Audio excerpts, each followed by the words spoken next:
What's the last text message you sent?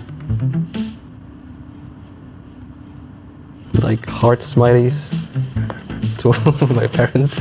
Good night, my love. And couple, kissing hearts. Was that to Misery?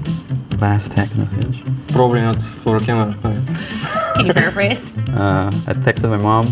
Said, I love you. Today is the last day for my dog's medication. Cute little puppy. Who was the last person you texted? I texted a female. A female? Yeah. Who was the last person you said I love you to? Probably Zai. Aww. You know, mine's Yazid, actually. My girlfriend. My mom. What are your most used emojis? Pigeon one, easily. You in slacks. Are you also pigeon? Yes! He's a smart guy, what can I say? Like, look at the WhatsApp pigeon, it looks so good. That is terrifying. What about the heart emoji for your beautiful wife? Just heart is not enough. You're both romantics. Thank you. Poop emoji. The smirky face. The whimper emoji. Emojis have names? I don't use emojis. I'm sorry, what? It's only for your eyes. Kissy face, leg, poo emoji, eggplant. Yeah, a raccoon is there too. Pizza, pirate flag, pig, sheep, burger. Got it. Thanks for getting serious. Thanks for asking such great questions. All right.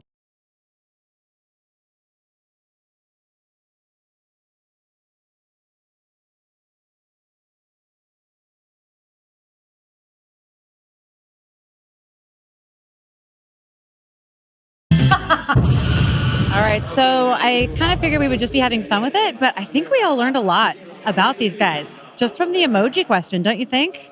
Yeah, I think that the emojis are really telling, and also who your last message is from. Like sometimes even when I'm on the panel, my mom will call me. I actually have my last message is from my dad actually right now. So thinking about giving him a quick call. Let me see if.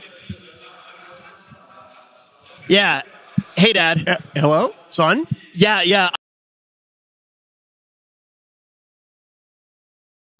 Shut up, Kyle. What? We did not rehearse that part. If mom gets to do it, I did not approve that. It's once a tournament. It took me like 5 minutes to get your attention earlier to help break me, to help me like cue into this segment, and you're just furiously scribbling on. That's what you were doing? Yeah, that's what I was planning. But we were gonna gas you up. I actually wanted you to like jump in the call and be like, hey, like he's totally lying right now. No, I did not tell you to say that. I did not tell you. You told me to leave my phone in the green room. Oh man, that's not true. That's not true. You know what is true? What's true? We're starting to see Secret fire on all cylinders potentially. If they're able to take down the series, how does the whole tournament look for them? It's certainly a confidence booster, but this is a series they're supposed to win, right? I feel like most people have already counted Infamous out, and it's just that first game. I loved what I saw from their draft. We all thought from the first 4 picks, Secret was way ahead, and then they have this really cool concept, the Riki and the PL. If they had been able to do a bit better in the mid-game, I think they perhaps close it out. They were inside the Secret base for a while, but just didn't go their way. I kind of want to bounce off something that we actually heard Blitz say during his last cast. He kind of brought up the idea that he thinks that Secret is the most exciting team to watch right now because of their play style. Neil, do you think that is something that we are seeing? Do you think that the way that they are actually going about their drafts, the way that they are enacting those drafts as well, do you think it's making for these really exciting games? You tell me any other coach is going to come out of that booth, get interviewed by KC, and say that his team's angry? No one else has been doing that, but Secret's doing it because they are angry. This is a series that they definitely think they should have had. They thought they should have had the last series, all the group stage series. Everything short of that is something that they are not satisfied with, and that's something that makes their draft so exciting because they need to keep throwing people off balance. I want to comment. There was one other thing that Blitz said in that cast that I thought was really important. You asked me in our open, what do you think it takes to win TI? What are the characteristics of champions? Blitz said something during that cast. He said, with Secret right now, when they're playing this way, when you're ahead, you don't feel like you're really ahead. And when you're behind, you feel like they just win the game. That, to me, you look back at Wings, you look back at Liquid, you look back at OG last year. The great teams at this tournament, it feels like they have extra lives. It feels like no matter how the game goes, they're going to give themselves that chance to win. And I know everybody's down on Secret, choking at TI, whatever. They continue to play this way. They still got a shot. Yeah. And Kyle, I think that you're a person that can really talk about this as well. You know, this is obviously a play style where you start thinking of the word momentum. I think you know more so than a lot of people like how big momentum can actually be up there on the main stage. Oh, for sure. Well, unfortunately, I only know how it functions in the reverse, because usually if you start losing, it continues. But looking at the way that last game was played, I can't talk about PhD Dota like Alan can, but I think Infamous needs to go back to what they were playing earlier in the series, kindergarten style, all right? I want Slarks. I want Wraith Kings. It's so difficult to execute at a high level. Yeah. Heroes like Silencer and Magnus and Riki and PL, it's like you don't really have a sense of the flow of the fight as you would with just, stun them again. So when you say kindergarten style, you're kind of going back to an idea that I think all of us have said on the panel before, which is just ease of execution. You're looking for something that they can put together and have that ease of execution. I also want to really quickly, before the teams do come out, I know that they are going to be getting ready right now. You know what? We all need to talk about it because the teams are already making their way to the stage. We're going to take a look. Let's see if this is going to be a 2-0 or if we'll make it all the way to Game 3. And now the team's taking the stage. We already know that Secret's been able to pick up that early momentum. But the question is, are they going to be able to do it again? One of the ideas that I do want to talk about is stuff that's happening inside of their laning phase as well. I also do want to say, if you look at overall tournament momentum, yes, they're at the same spot. But I think if you are Infamous, you're definitely going to be feeling a little bit of extra wind in your sails. Oh, for sure. I mean, I think it's still Infamous with momentum. True. Secret, they won't be satisfied with anything but a win. Like, they're still trying to play catch-up after losing to EG in the upper bracket. And Infamous has already set a record for their region. This is the best placement that the region has actually had at TI. But to get a little bit more insight as to what their goals are for this tournament, let's see what they had to say to Casey before TI even got started. Schofield and Stinger of Infamous. Welcome. Hola. Hola, ¿cómo está ustedes? Buenos. You noticed the Aegis. Ya. Sí, estamos ansiando tenerlo así para el equipo, ¿no? I want to start by asking you about Dota in South America, because it is very popular, and I know that people watching TI9 are going to be very proud to see you play, and I'm wondering how you feel about that. Pues la gente en Sudamérica es como que bien apasionada por el juego, al menos en nuestro país, en Perú, hay bastantes cabinas y toda esa gente es que pues les gusta el juego, al igual que nosotros, y pues nos sentimos bien, ¿no?, de representarlos y nos están apoyando mucho. Y a ver, uno por otras cosas también que juego Dota es porque, ¿sabes? Por la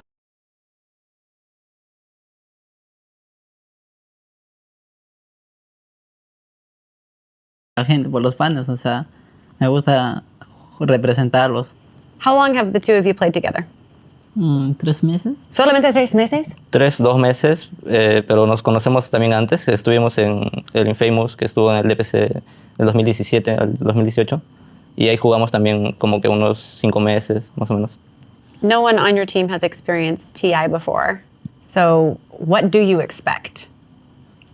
Pues esperamos encontrar desafíos, un montón de emociones que nos vamos a encontrar aquí, estamos seguros. Y pues lo principal creo que es hemos venido a divertirnos. There is some positives to coming into TI with no prior experience in a way. Do you feel like that enables you to just kind of play Dota and focus on your Dota and not worry so much about TI being this enormous thing? Pues sí, lo vemos como que de esa manera, como que más divertirnos, ¿no?, jugando Dota, porque es lo que venimos haciendo y claro, una meta no es así clasificar.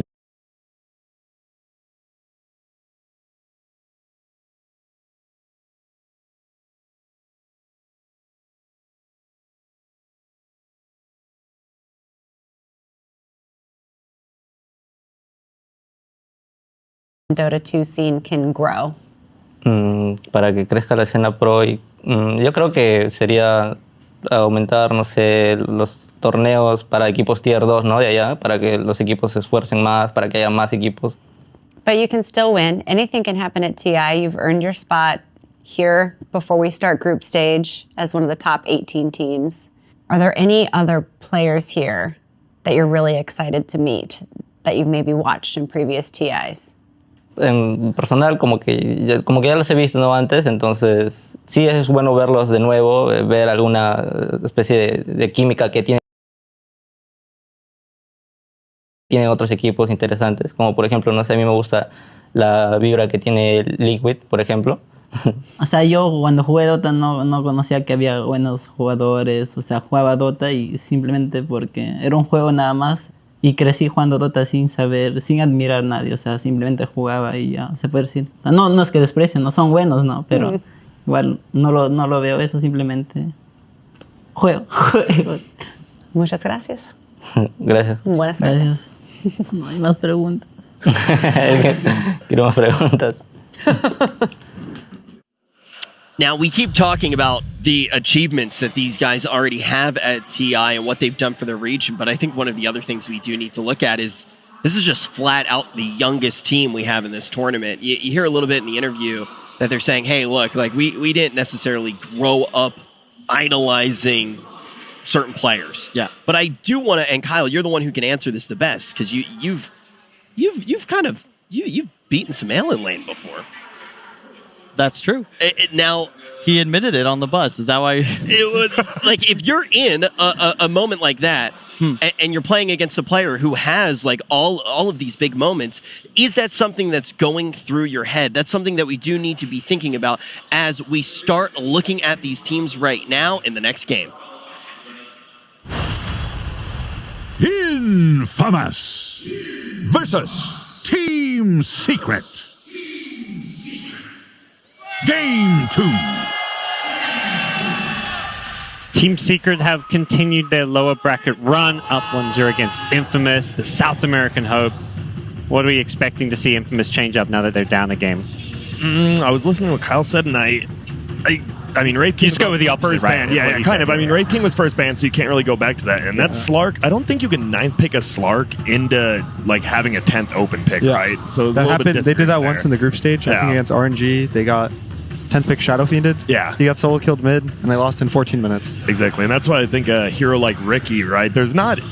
People just don't know how to counter it yet. I mean, they tried the Earthshaker, and actually Chris Luck, he had a pretty good lane versus it. They went back and forth, so I like their draft. I think a few execution errors lost in that game. So this is cool. They didn't ban the Ench, but they do a first pick on Secret. The expectation is very much that they would not give it to Infamous. Yeah, there it is. So Infamous is going to ban their own Ench to defend against the Team Secret Ench. Yeah. But all the other bans are the same. They're still trying to keep Infamous away from their core playstyle, this kind of core protect one. Or Secret basically get an extra ban since they have first pick, so they get. So now Infamous are going to have to dig one deeper since not just their 3 best heroes, but now their 4 best opening heroes have been taken away. Yep. I almost feel like Infamous might be looking at something like a Shadow Demon because that denies a ton of Hector's heroes, I feel like. And if they have it themselves, obviously, then they can pick up this lifesteal or this Sven kind of heroes he likes playing. That hero just denies a lot of heroes it really now. does. All the carry melee. It feels like it really does. Even like every strength hero, all these like Timbersaw, Bristlebacks, even Tiny, they lose 40% of their health no matter what. Yep.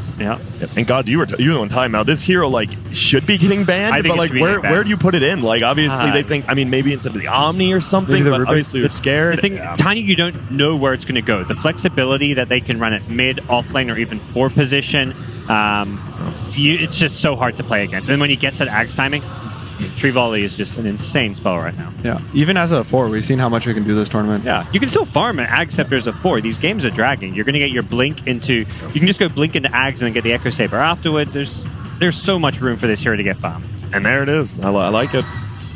Another save, if he can get it during the toss combo. In the early game, it'll save a core. Yeah. A lot of damage for this Tiny. This Tiny's going to have like 3k HP at 20, 30 minutes in the game, and 40% of that's just gone at the start of the fight. Do you want them to pick a core here? Do you think they will? Do you think possibly you go with your Hector hero paired up with that? Yeah, usually they've been picking their Hector hero pretty early because his lane doesn't matter as much because he's just going to jungle anyway, like level 4. So give him a bad lane and make space for him. Yeah, where they play like Chris Luck. He'll usually have a good lane, right? He had I think most CS by 10 minutes in, and then after that, he doesn't even care. They'll just go over, and then Hector, that's when he starts farming. So I think we'll probably see that, unless there's like a Whisper hero they really like. Is it really just like the lifestealer that stands out as far as his heroes go? Oh. Whisper here is going to be picked up. Yeah, I think Lifestealer as well as Sven were both looking good here. I think they're both okay to pick up early, but they do go with the Tide Hunter. Yeah, just some team fight, a good laner. I know we talked about this hero quite a bit recently about how some people don't really like it that much. Yeah. It gets picked a lot, and in some of the game it looks a little underwhelming. You have this like 25 talent that makes you really strong with 250 damage, so you can kind of scale to the late game, but it's kind of worrisome when you pick these two heroes that don't really have stuns. Yeah. Right? Like Disruption's a soft stun, it's kind of a banish, and the Ravage is an ultimate, and you can't ultimate for every single solo pick off a game, right? So I think they're 5. If it's Shadow Demon, they need like a 4 or a mid that kind of has stuns so that they can continuously fight, because if they will only Ravage and fight around their Ravage, they're going to have Chrono every fight, and I think Chrono is a probably stronger skill than Ravage. And I like this. The Void, I mean, they've been first phasing it a ton here. And honestly, a lot of people would be like, well, Tide versus Void, it's going to be really bad. It's not that bad for Void. Like, he'll get harassed a little bit, but once you get like level 5, you start taking that off, you're just going to start like either creep skipping, whatever. It's not that bad. And now you have the team fight. And that's how Secret won last game, right? They had the overall better team fight. Also, the Void can go into Silver Edge if he really feels the need for it. He's a natural Shadow Blade buyer. It seems Secret just understand these are maybe 2 of the best cores right now in the game, because you go back, even the start of the group stage, you go back a few months, you'd almost very rarely see cores being picked up, multiple of them in that first stage. But that's what Secret are willing to do. I know a lot more players are comfortable picking their heroes earlier in the game. It used to be, at least like for me and like I think a lot of other players, is they'd be really scared of getting countered. So it's like when I'd be picking my like an Ember Spear, I'd be like, oh, I don't want the other team to pick like a Nyx to counter me, right? Yeah. And someone told me, I think it was March, he basically said like, you're a core player, why should we be really scared of these supports? You know, it's like they're just a support, you're a core, you're the bigger hero of the game, you have to overcome these, like walls, these obstacles in your way to like win a Dota game. And sometimes your game's gonna be hard, there's gonna be counters, hero counters, lane counters, There's always gonna be. Yeah, no game's gonna be like perfect, right? Yeah. And that's where playing all these pub games, which is what most of these pros do, can really help from mids, because you pick your hero up, you're often playing into those 10 pick counters. That's why a lot of times even some mids, when they want to practice a hero, they'll just first pick it like 20 pubs in a row. I know like Arteezy does it, CCNC will do it, at least from like, I know the NA region more, but they will like just take a hero, like Arteezy did with Arkward, for example. You just spam that hero, and he learned all the matchups. He learned what people would want to pick against it, all the what people wouldn't really pick against it, what it would be really good against, good with, and you got to learn a lot of hero matchups because people would draft around it. You got to sacrifice your MMR. Honestly, a lot of people say that, but like you might have to sacrifice to learn. Like if you want to be number 1 MMR, good for you. But if you want to be a pro player, you have to be willing to learn, as you say. So they're going to take out a lot of those strong heroes right now in the second phase. They're kind of banning to protect their first phase. With Infamous, the AA ban, it helps against Tidehunter. You can't remove the debuff, the Ice Blast. So the Tidehunter gets a little squishy, and then from the team of Team Secret, they're taking out Naga and the Mirana, just like a strong 4 with the Shadow Demon. And always scary. Yeah. Naga also. Have you seen him play it much? I haven't seen. I mean, I'm pretty sure Hector can always play it, but I have just not seen him play Naga. I don't think they play it because I think it's not like his type of hero, right? Like he likes to be the one hitting creeps. Yeah. When you're having these illusions hitting creeps, that doesn't feel the same. It is just one of the best matchup counters to Void, though. Yeah. And I think that's probably what they understand is like, maybe he doesn't play it, but what if he does? Yeah, you just get rooted and you can't jump away. Yeah, and you're just, as a Void, it's so hard to ever find the real Naga. You just have illusions being thrown at you. Annoying. Even a song whenever you chrono, if you don't BKB early. I mean, and we saw like early in the game when the PL had the diffusal, like this Void had a lot of trouble dealing with it. It's kind of the same with Naga. You get diffused, you're just dead, and you're just dead in the water. I do like the Elder Titan ban. Obviously, it's the same as AA. It's something that goes good into there. And yes. Bringing back some of the old school classic Void counters. We are. And a Whisper, he played a ton of this hero as well in the qualifiers. So is this Skullfield? I think it. Shadow Demon? And a 5 Tide? That's a good question. I think like they ran a 5 Tide before. I believe they have. And Doom Tide, Rush level 1's not bad. Yeah, Doom Tide as a 3-4 doesn't sound the greatest. So. Yeah, it doesn't. I mean, they could obviously be a support Doom, but from what I've seen them playing, it's almost always Whisper Doom. Puppy Witch Doctor picked in response. There's a 5 position just to secure that lane to help the Void out, I feel. I think that's Team Secret watching the replays from yesterday. Their match against Mineski. Ninja Boogie played Witch Doctor against Azai Tide. Yep. And he completely ruined the Tide's game for the first 20 minutes. Yep. You can't remove Maledict. It's really good against these tanky heroes. And it's damage inside the Chrono, which is always good. There's the Life Stealer. Yep, we figured they took the Shadow Demon. He's either picking that or Sven. Like, I didn't see them taking any other hero. Hector classic. He likes going Midas. He likes going Radiance on the hero. Yep. He can go Howard as well. Kind of help against the Void. Force me to go MKB. Get his casual Belt of Strength. Yeah. Just kind of hold in his inventory for 20 minutes. Well, Secret probably looking for some damage inside the Chronosphere, I feel, with Yapsor's hero as well. They have got the Death Ward, but can't really go wrong with throwing in some more damage, or at least some follow-up to it. Yeah, his Mirana and his Rubik are taken out, but the Enigma. Wow. There's that late game team fight that Secret loves doing. We saw versus EG in that game too. You have the Enigma, you have the Chrono now. I mean, we didn't talk about, but the Tiny Ags is like almost an end-all be-all of the late game now. Enigma versus both Tide and Lifestealer feels fantastic. The Doom is the maybe one here that can be annoying, but even that is still like a kind of low-cost range. You can't just throw it immediately when you see that Enigma Black Hole come out. So going to the tournament, a lot of more teams, I think, prioritized Enigma. Like in the past couple of months, they would kind of first ban it, first pick it. And the idea was that it would almost always win your offlane. You get 1 deny per wave. He also just is one of the best heroes to jungle with right now. But a lot of this meta, this tournament, has been the 4s are a little more free to roam. There's more like creep cutting for them, the 3, so the 4s will have a little more open game, and now they can walk at this Enigma jungle. And it might be a Zai Enigma. That's what we saw yesterday. So who knows? I think that's the thing. Tiny Enigma, they're both going to get farmed no matter what. That's just how Secret plays, and especially with these two heroes. Lina ban, that's just kind of a stable mid, I think. That if the Tiny's like a support or an offlane, that they can just throw a Lina on mid. He's going to do fine in whatever matchup. It's also really good against a lot of Chris Luck's heroes. The Ember, the Monkey, the Slark. This Lina is just going to stun you in the lane, hit you 6 times. And I didn't see, but I assume Infamous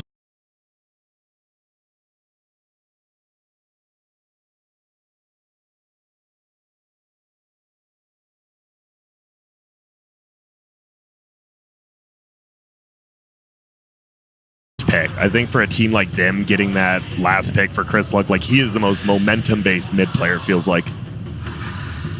Which one of Chris Luck's heroes do you think they would like this game? It seems like a hard Slark game. I think we still got to see Secrets, right? Because I think they're picking their hero last. Because if it is something like, what if they pick Kunkka? Sure, Slark it up. That's the thing. But what do you think Secret's going to pick first? Do you think they need more team fight? You already have Enigma, Tiny, Void. They probably need more lane push from their mid. Like the Lina ban would have been good if it wasn't. If they pick something like OD, it's like they're going to be really greedy. So I think they need like less greedy, more pushing lanes, a little sacrificial so that your Void and your Enigma can kind of claw their way up the net worth. I could see Secret taking a Sniper. In their 9th pick, they've been taking, or their last pick, they've been taking Sniper a lot when they don't see the enemy team's middle. And you have the Chrono, you have the Black Hole. I'd be a little scared against the last pick. True. I mean, who really counters Sniper in the lane? Like, what's his worst matchups, you think? That's true. He doesn't really have that many bad matchups these days. Because you can sit back, you can even Shrapnel farm jungle. He loves farming the jungle. Midwin was farming it at like level 3 on the Earthshaker. They're going to run the Tiny mid. Last pick a bad. They get another hero that doesn't really care too much about the team fight spells, like the Ravage or whatever. Could be a flex 2, 3 or 4 with the Enigma. Yeah, so open lanes.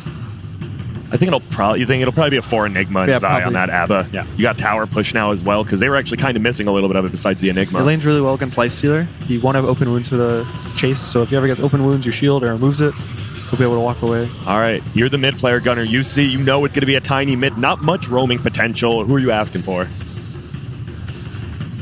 I think I want something to help with my Lifestealer, to rotate around once he wants to infest. You don't really have good infest targets, because this Doom and this Tide are okay, but it's hard for them to feel comfortable only jumping the backline, right? They want to jump a core and Doom, and the Tide doesn't want to go in first.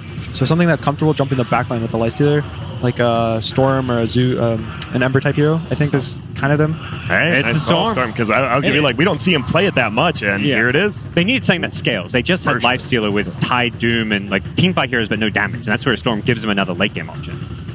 I like it. I'm not sure how confident he is on the hero. I think I've seen him play in pubs, a fair decent amount. But I don't think he plays it this much this tournament. But it's the same style, right? People are playing it more early game than they used to. People used to go this Treads, Kaya, Bloodstone build, and now they go Treads, Kaya, and they fight with the Overload talent. All right, well, that's the end of our Game 2 draft. We've got Sunbeat with Casey on the stage before we hop into Game 2. Sunbeat, you've always been good at being really transparent with us. Last time I talked with you, I asked how the mood was, and you had just gone through a loss. You said you were angry. How's the team feeling right now? I think we feel like we need to be cautious. I think it's an easy. It's easy to let go of the control because they're a very respectable team. They're the underdogs, so it's easy to. There's a pitfall. There's a mental pitfall, and I think we're being very cautious, and we want to try to respect them. We do respect them immensely. They've been bullying everyone else, so we want to make sure we do the things right. All right. Thank you so much. Best of luck. Thank you. Back to you guys.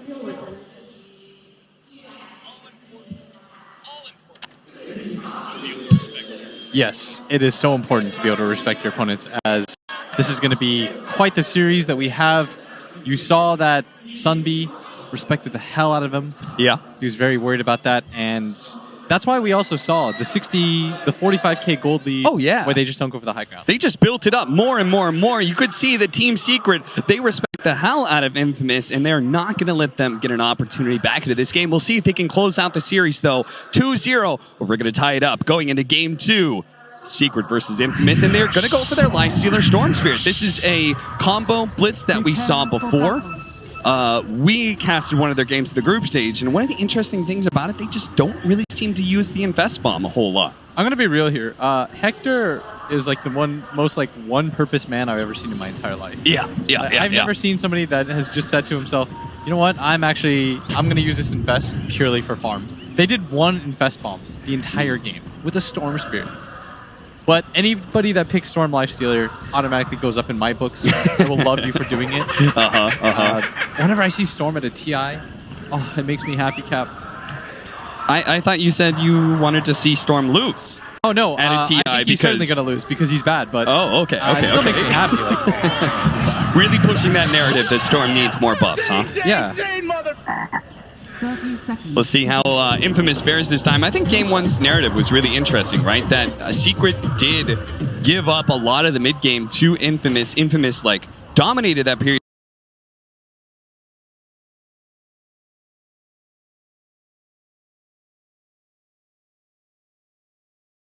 of time, had that really high win probability, but Secret, they just had a style that seemed to clash really well against Infamous, which is just around, wait for the one little mistake to be made, wait for one little mispositioning or initiation gone awry. We're going to see Zai, who does with the open wounds, going to be slowed down quite a bit here. Trying to get away. They have another gush in a second. Can they actually kill him? Yeah, they've got him. With the Abiotic Shield with a pullback, level 1. He went for pull level 1? I mean, they want that first blood real badly, and thankfully Zai doesn't have miscoil because he's just one hit away, and he's going to get the bounty red as well. Can they catch up to him? The gush from Stinger finally gets that kill. Now you've got a level 1 pull Storm. Yeah. Maybe that's the safe lane build, because that's what we're seeing is a safe lane Storm Spirit. We're going to have a mid lane Lifestealer for Hector up against mid one's Tiny. I really like this Doom pick, by the way. I think it's really nice against the Void.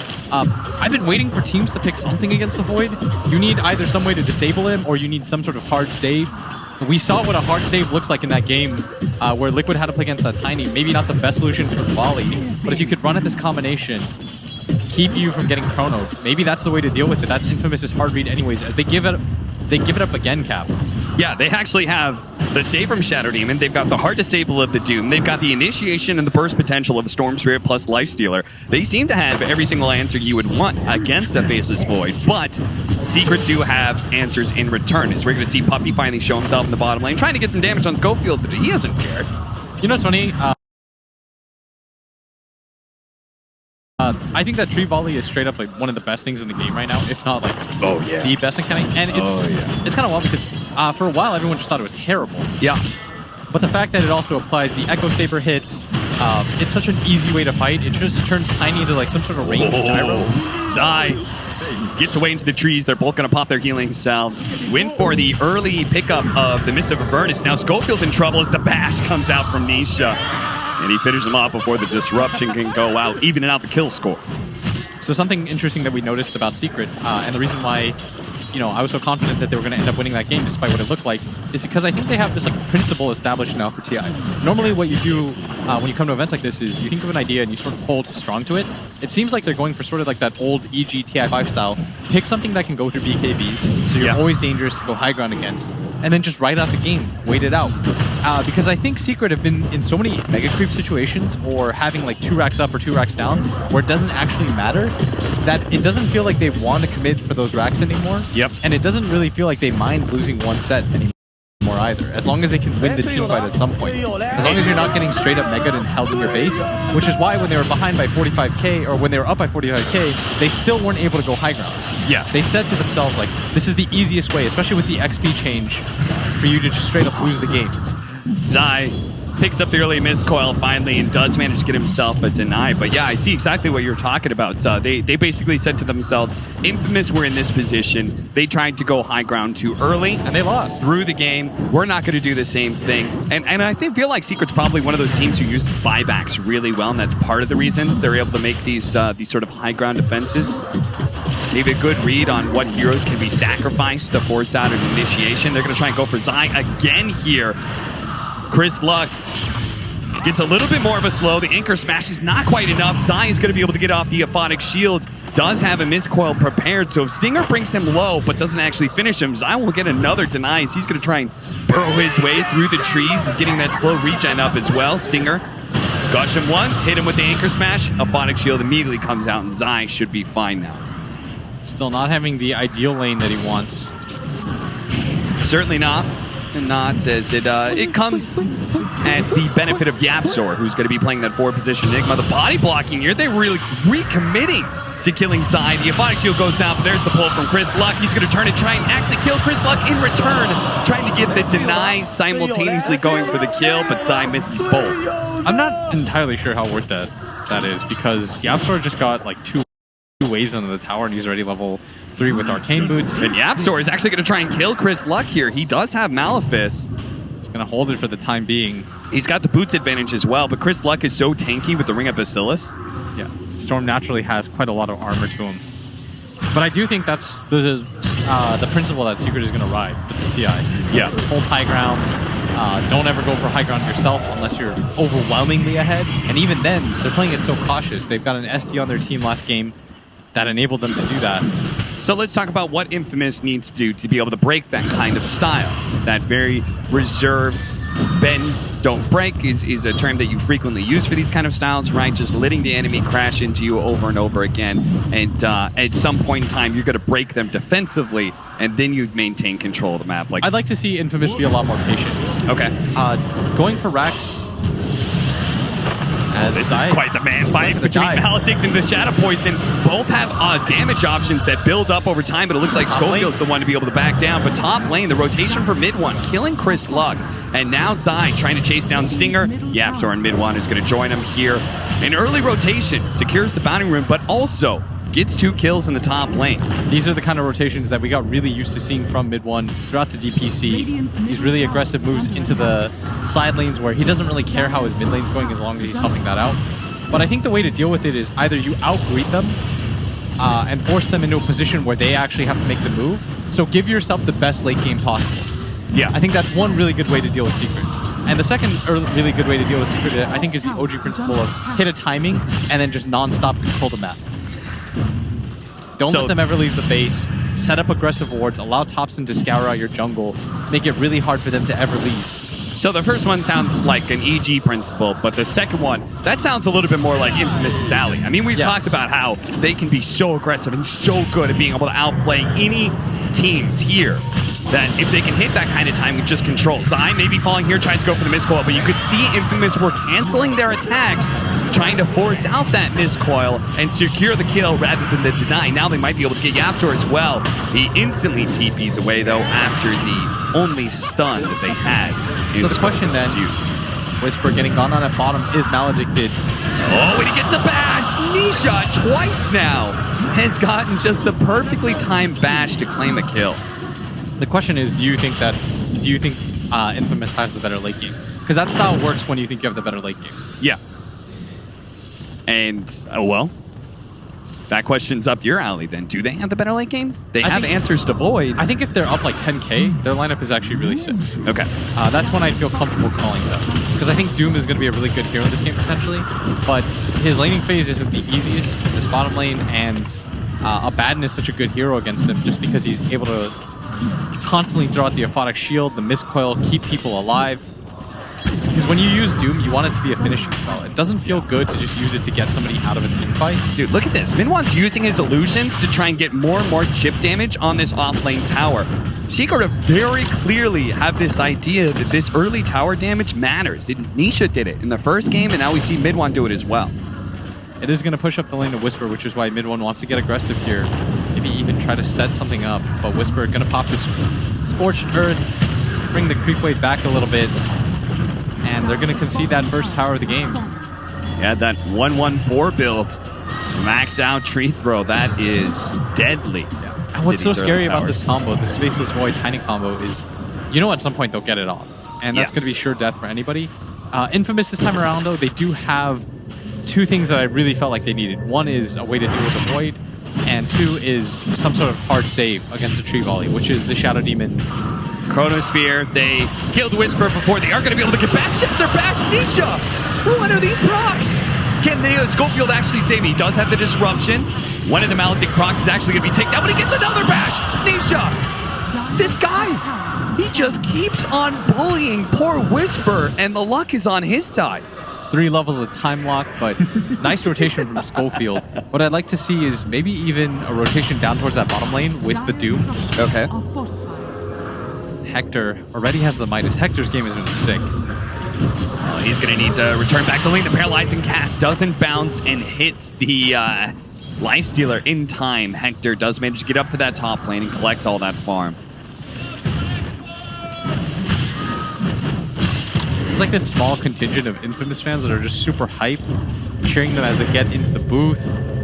And I love that too, because it makes me kind of feel, because I know there's so many fans watching online right now just cheering their hearts out for their team. This is the best that South America has ever done in a TI by a mile. Oh, I'd love to see a Game 3. We've casted so many Infamous games that watching their journey and seeing how far they've been able to come, it's been quite inspiring.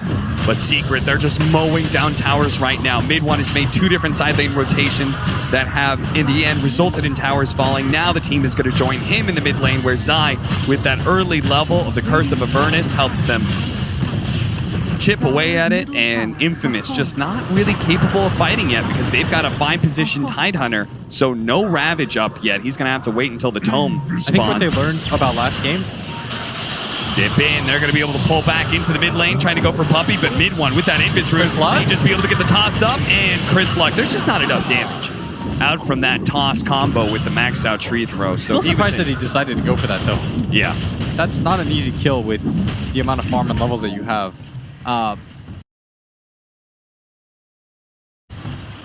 For Infamous, I think they're being punished. What Secret learned, I think, about the last game was that they don't really defend towers early on because they have 2 greedy side lane cores. Yeah. They've got Storm plus Lifestealer, and they've got Doom.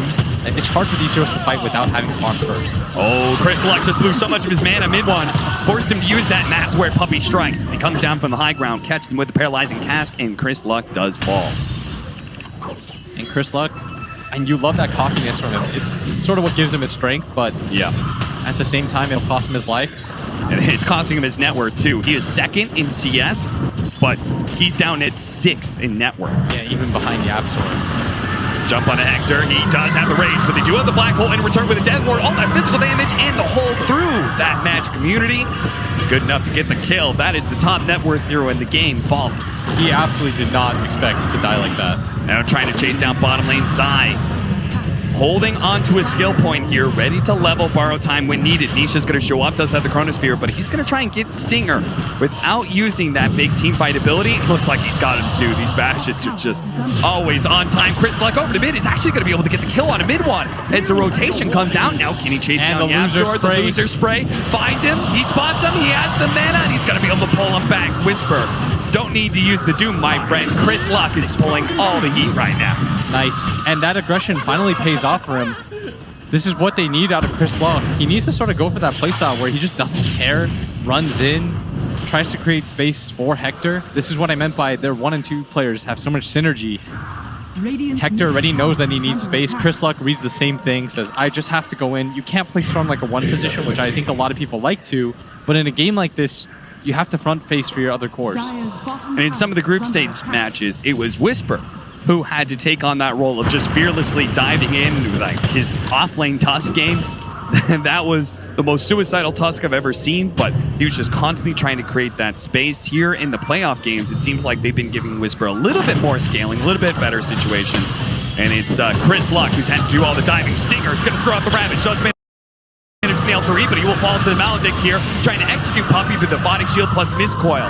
That's too much heal. And all of that, Chris Luck trying to dive away with the Chronosphere. Does manage to catch him. They do have the disruption, though. But how much mana he doesn't have. He does have 11 magic wand charges. He's going to pop that now. One jump away, but he does have the Maledict on him. The Paralyze bring it forward. So he follows it, bounces over to Whisper as well, stunning him. And Chris Luck falls. Now the toss back in design, trying to get that silence up onto Whisper, who's slowed down so much. His bass boots and drums just will not get him out of his hell. That Secret is crazy. And that tier 2 tower already gone. Secret taking advantage of the fact that Infamous, they want to push this potentially slower pace, not really allowing them to just set up arm. And this is the fastest we've seen somebody try to play against Infamous. We talked about how Secret likes to go for the high ground, but it's kind of crazy that they're doing it with slow heroes too. Enigma, Faceless Void, this Abaddon is another one. He usually just likes to sit in lane, but they're just grouping up early. I think partially what it is because Infamous's 3 cores are even greedier in a way. Yeah. And they have no answer right now for this Enigma with Matt. What Infamous needs to do is push out the side lanes pretty aggressively, start cutting waves. You can't allow Secret to just set up around your towers. Because Secret is just systematically 1 by 1, tower by tower, running you down. We need another 60 seconds for the Ravage from Stinger. But honestly, there's just no more objectives to hold anymore. Just that bottom tier 2 is the only remaining outer tower for Infamous, and 14 minutes in the game. As a result, Team Secret have a 3,000 net worth lead. Stinger's going to be gone on, paralyzing cast. Can he TP away? Gets out of vision of the Death Ward, but he's in trouble. He's not going to go for the TP out. He's going to try to swim his way out. That's a Blink Dagger now for Midwan after being a part of that kill. You know, the interesting part is that Lifestealer still has the highest net worth in the game, and Secret only have a 3,000 net worth lead. What this means is, if Infamous can actually win a fight and start taking some towers, all that team gold that they're going to get, that net worth advantage that Secret has right now, it's going to change in a hurry. Yeah, I could definitely see Infamous Dire's bottom tower still win team fights just because they have Ravage and Doom. If you line fights up and Secret get too over aggressive, you will win team fights. Yeah. The only thing they've got to be careful about on the side of Infamous is waiting a little bit too long and allowing Secret to take too much of the map over, because there will come a time where the net worth disadvantage is just a little bit too much and they've got too many items. So Infamous, I really like what they're doing. They're trying to make the best of a situation. Hector's still getting farmed, but you have to look for a fight at some point. They're going to give up that last tower. Zai takes it cleanly with Midwan having his back, and they're all just sitting in the jungle right now waiting for their smoke opportunity. Yeah, they here we have go. Ravage. This is something that they need to do. Just because you like fighting or farming doesn't mean you can entirely avoid the concept of fighting. You eventually have to make some sort of play around the map, and that's why they're all gathered up around here.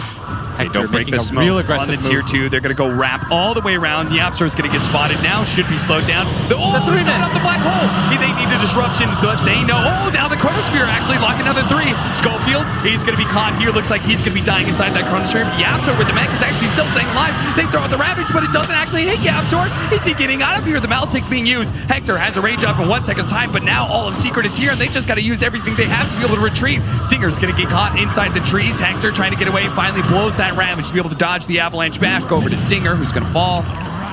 They just did not respect Yapsor's Enigma enough. They could have blown Doom. They could have used an earlier disruption. So many things could have been used there.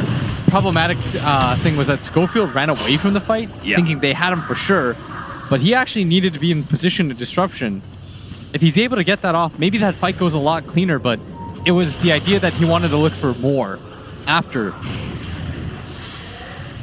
Hector with his Hanamitis and Infest. This is a guy who has a different idea about Lifestealer. He's going to be using his Infest to farm like 9 times out of 10. When he's not using it to farm, he's probably using it in team fights as an escape mechanism, not as an initiation tool. Yeah, this guy is going to use this to never team fight. The way he's going to come back into this game is to use it to farm even more. And that's why Secret are going to take advantage of that. They know what Hector's about. They're going to go for the Roshan.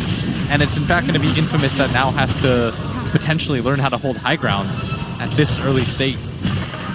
They've been aggressive so far. He's just going to try and go in with a Scorched Earth. Chris Lock holding around. Mid-1 makes his jump in, though. It's going to be able to catch the Doom. Doom survives. Whisper can get off a Doom somewhere here, and he uses it on Nisha, but Nisha's plenty healthy, especially with the Photic Shield on him. But Singer's here. No Ravage, but they will manage to execute. Yeah, the clap by Rose. They're going to jump back in. The clap for Rose on the Photic Shield. Can they finish off Nisha? They need a little bit more than double damage. The final hit, he gets him.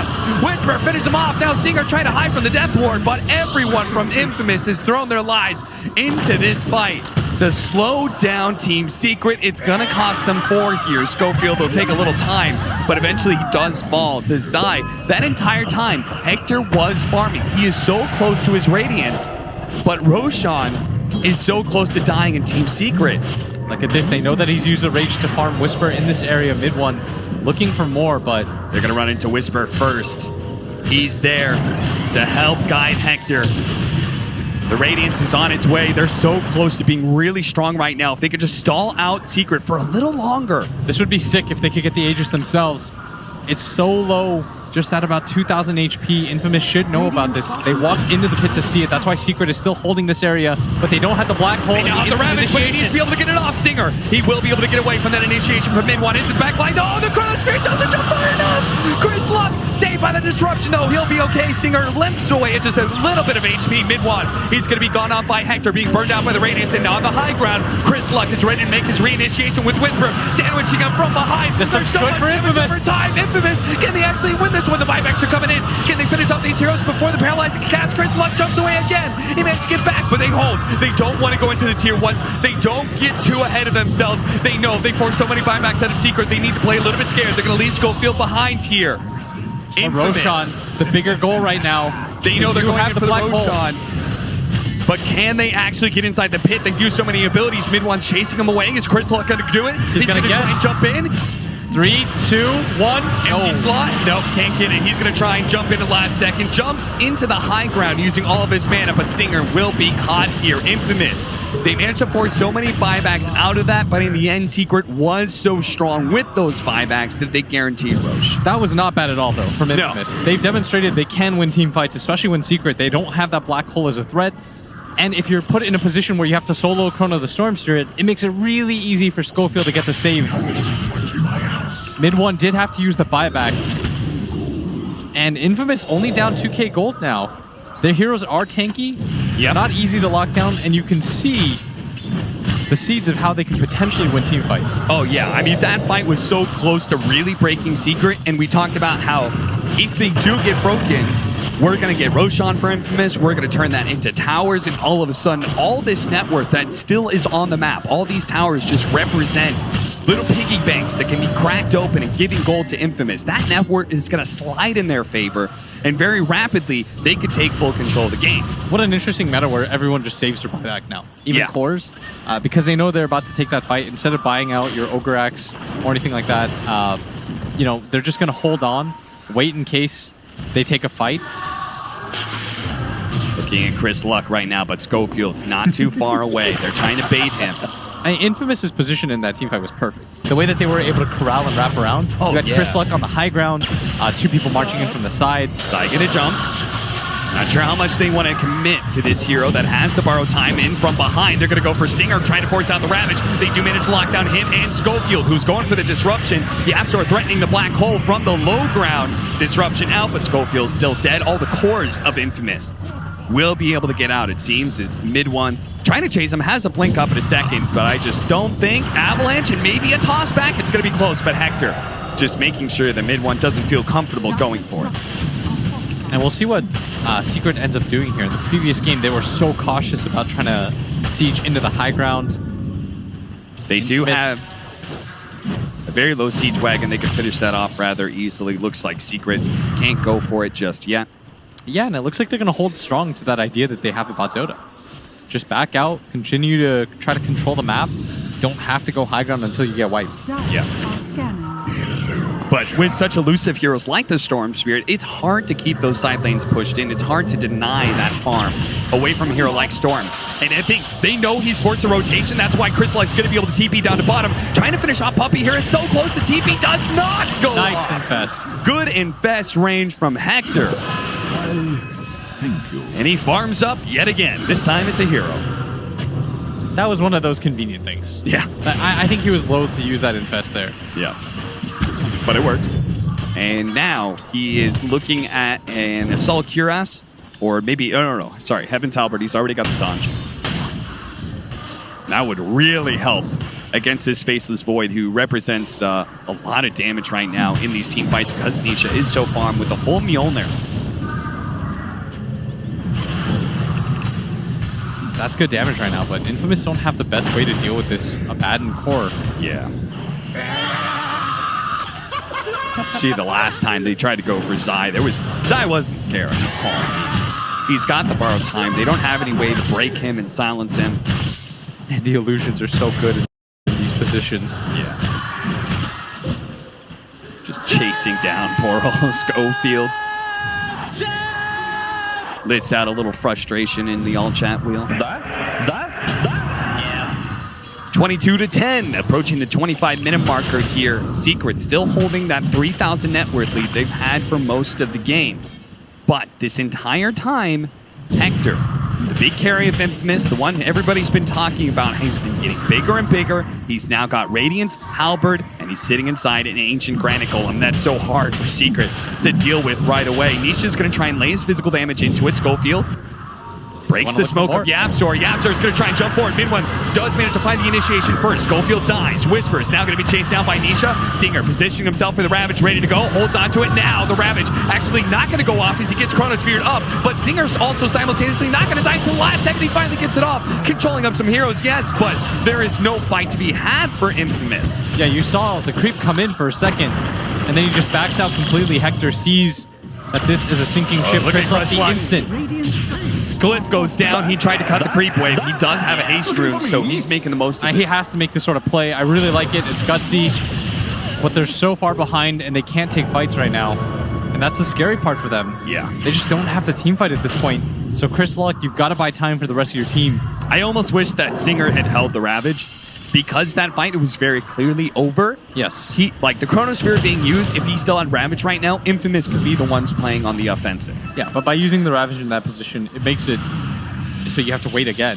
Yeah. And that's twice that's happened, where Stinger uses that Ravage reflexively, thinking that there's a team fight, and it ends any sort of counterplay that Infamous can make. Because right now, it should be Infamous. No Aegis. You would have Ravage and Doom up. You could get aggressive without Chronos. But instead, it's Secret who aren't going to hold control of this game. Trying to hunt down Chris Luck, who's going to pop out. Mid one spots him, Avalanche, but Chris Luck's faster. Does manage to get the jump away.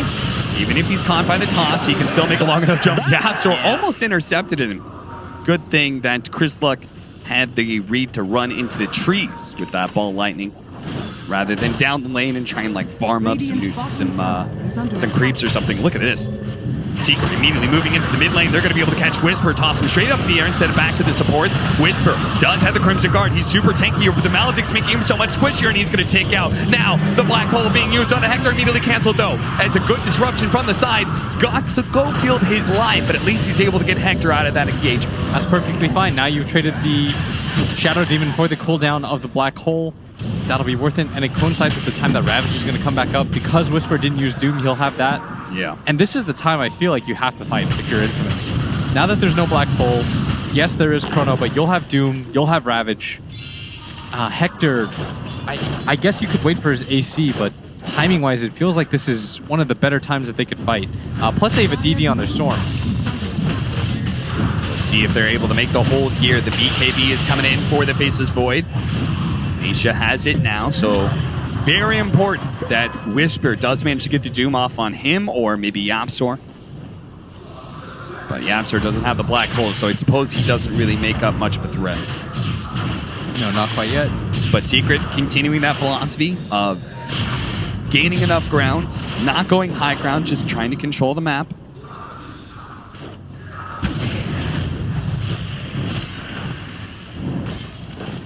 The Assault Cuirass, man, that is not that far away for Hector. And he's willing to buy out. You were talking about how it's interesting this meta. So many of these teams are willing to hold buybacks for the opportunity to win a team fight. Yeah.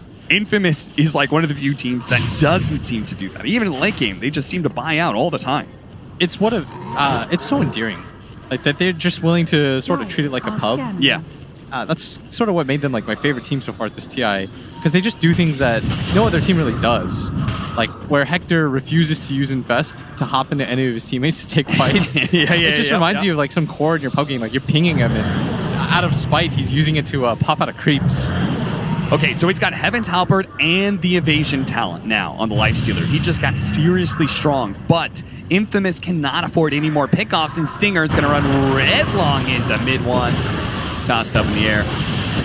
It is still your 5 position. Even if it's Tidehunter, it's still your 5 position. This is space where Hector immediately TPs up to the top lane because he just saw everyone on the right-hand side of the map. That's the funniest part about Infamous is they're more than willing to trade their supports for farm. Yeah. That is the real trap card that Infamous will always play. You might have caught Stinger, but now Hector's farmed 18 more creeps. He has.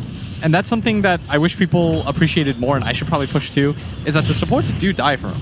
It's not like Hector gets the space out of nowhere. It is his supports, it is Chris Luck trying to make space for him, pushing out the waves very aggressively so that he can find the space to hit neutrals where he knows Secret is 4-man clumping. Yeah, just watch what Chris Luck's going to do here. In Secret, they've been reading this timing pretty well. He's going to try and hit the tower, and he immediately gets caught by the Chronosphere. He got read like a book. He really did. What would you call it, a prize fighter? Being able to read the movements? Yeah, this is Secret exactly is Secret. really determining the rhythm now of Infamous. I mean, just being able to have a defensive ward like that near your mid tower where you're controlling all of the map, that says a lot about how much they know about Infamous and the way they move around, the respect they have for those plays. Soul Catcher makes mid one a little squishy here. He That backs would have been away such a thanks good to fight. Glimmer Cave. If he was able to grab that sentry down a little bit quicker, maybe they get the purge on the mid one and they can grab that kill. Secret finally going to go for the high ground push here, but there is a buyback on the Storm Spirit. So if Infamous can find the right kind of opening here. Hector, open wounds with an AC. It is so hard for them to actually challenge him, especially with a Soul Catcher. They don't feel comfortable fighting. And not finishing that tier 3, so they may go back for it here. So only needs 1 or 2 hits. But that'll be 15 seconds left on the Storm Spirit. Yeah, we'll see if Secret are correct in going for this high ground. So far in this tournament, they've been so loath to do it, but they grab the tower. But are they going to get punished for it, Hector? He's not going to go forward. Tier 3. Oh, I like this a lot. Look at this with this fast smoke. Secret may try and hit a shrine or something on their way out. One time for the boys. Hector, get into Chris Luck. He will not. Oh, if he uses this to farm. Hector, don't do it. You know he's doing it. Man, he's so strong right now with the AC, too. Yeah, but he has to be dealing some damage at some point. They need this net worth to lead to impact. Yeah. About to... All right. He's going to infest for those newts. He kills for the that Siege Wagon. I'm in for it. And with that, he will be the first to cross over the 20,000 net worth line. He just doesn't seem to be scared of Nisha at all. Not scared of a Chronosphere, all these evasion talents and items. I honestly love it. I'm going to start doing this in my games. No, please don't. You're not Hector. I'm not Hector? You're not Hector. Hector's good enough to do this. It just changes everything I know about Storm Lifestealer. Yeah, dude. That's really what it does. It just messes with my head. It's like Hector's got this flowchart in his head. Yeah. Anytime I'm not farming, I'm not getting gold. And anytime I'm trying to go for a gank, that's 30 seconds that I'm not getting farm. It's like, there are creeps on the map, farm. There are heroes on the map, avoid them and farm. And Secret, they very clearly read the way that... Oh, Schofield, he's dead. The smoke up from Secret's going to find the opening on the 4 position. Another hero that does have buyback, though. And Chris Luck is already in a position to be able to split push. Yeah, maybe this forces them back, but not without taking Roche first. And if Schofield buys back in this position, this would alert Secret to the fact that there is going to be a 5-on-5. But I don't know if you can give up this Aegis and Cheese if you're Infamous. That's going to be another, like, 6 to 8 minutes of just waiting. Thinking about running into the pit, but it's too late. It's already dead. Hector actually coming in from behind here, trying to catch one of the supports. pops the Lincolns on a Yapzor. He's got to be careful. They have so many different ways to break And for now this. with no rage, he's going to be in serious trouble. He needs to be able to get in a fast target. Here comes the Surge Spirit, but no, he dies. He's controlled up. And the cast bounces on him. Spirit does manage to catch Stinger. They do manage to get Chris Luck out of there, but this is a disaster for Infamous. The toss forward of the Enigma to make sure that Whisper not get out alive. 3 dead on Infamous after a successful Roshan for Secret, and now's the time to break the high ground. Didn't even have to use the black holder. Yapzor was able to hold it, and with 3 dead, Secret finally feel the relief. Are able to go high ground. And that'll be at least 1 lane of barracks. We'll see if Hector's going to buy back. Storm is here. I have a feeling Infamous just has this read that Secrets, they can't actually beat them in a fight right now. So better just to not use this net worth. They're going to find the opening here onto Schofield. Disruption. Time dilation slowing down Schofield as well. Now he's going to buy back with Ravage going down on so many heroes, but instantly, look at that borrowed time. And the black hole! It's perfect! Locking down the 2 cores! Hector as well as Chris Luck about to fall inside that black hole, and that's just it. Infamous. They're going to fall here as Zai combined with Yapzor, the borrowed time into a Phonic Shield and the black hole immediately afterwards, catching everybody. Infamous. They played one hell of They're a just tournament. dancing with each other. But it's looking like Secret. They're just going to go for the tier 4s here. So much time left on Infamous that it just seems impossible. Whisper, he's hoping he'll lure them into the fountain if possible, dropping some items, dancing around them. What a fun team to watch. What a charming team to watch. But sadly, till the end, they'll do this. Till the bitter end, they will drop their items, do their taunts, drop their sprays. Going for Puppy. Oh no, the Lincolns. And that's it. GG is called. Team Secret will 2-0 Infamous. The Cinderella story will end here against the DPC champs. And that was Secret just hard reading them all around the map. They did such a good job of finally figuring out the timing of Infamous. So many other teams failed at doing so. Yeah. I mean, we heard Sunbeat. They said that they really respected Infamous. They were knocking a lot of teams out of the tournament. You could see it in their play as well. The way that they prepped, studying Infamous. They knew exactly how Hector was going to be playing that Lifestealer, had a plan to combat it as much as possible, taking those early towers, pushing the tempo of the game, because they knew that Infamous is a dangerous team if they get in their element. Let me say, now that they're out of the tournament, they were my favorite team to watch. Yeah. Easily. Me and Cap actually requested this game because we wanted to see if they could do it. Unfortunately, they weren't able to, but I feel like there's nothing for them to be ashamed of. Getting top 8, you outlasted half the field. This was incredible. This was one of the coolest stories that I've ever seen at a TI. Indeed. Oh, I love this team. I hope they get to stick together. Hold your heads high, Infamous. You've done a great job here at the International, but it's Secret who moves on, and as we move on to the panel. I think it's very easy to see why Will is using such high praise for the team as they do get knocked out on the side of Infamous after Secret does take the 2-0. Infamous already set a very high bar for their region, a fantastic team, and what a road it is. And to go out against Secret, I mean, this is your leading team heading into the event. It's a pretty decent way for your Cinderella story to end. I'm just going to be real blunt here. I'm going to apologize in advance.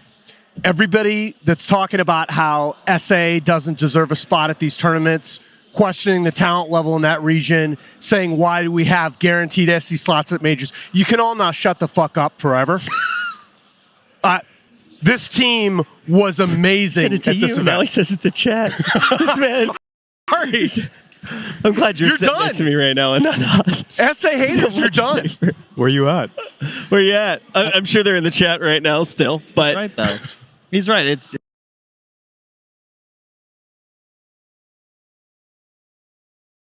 been kind of tiresome as well. Every time you'd see a team get knocked out, you have PPD, who wasn't even able to play on the main event stage, talking about how it was a free slot all year and how he loved Birmingham because it was the best tournament. It was going to be better than TI. It's bullshit. These guys, they had composure, they had heart. They get beaten by the tournament favorites, sure, but like they got to be proud. I do want to say it's pretty obvious where that comes from, though, too. I think there are so many moments where you see somebody being, I don't know, I think the word that we use right now in the gaming community is usually hostile. I think one of the times often when you see somebody acting that way, it's pretty clear what their intentions are. I think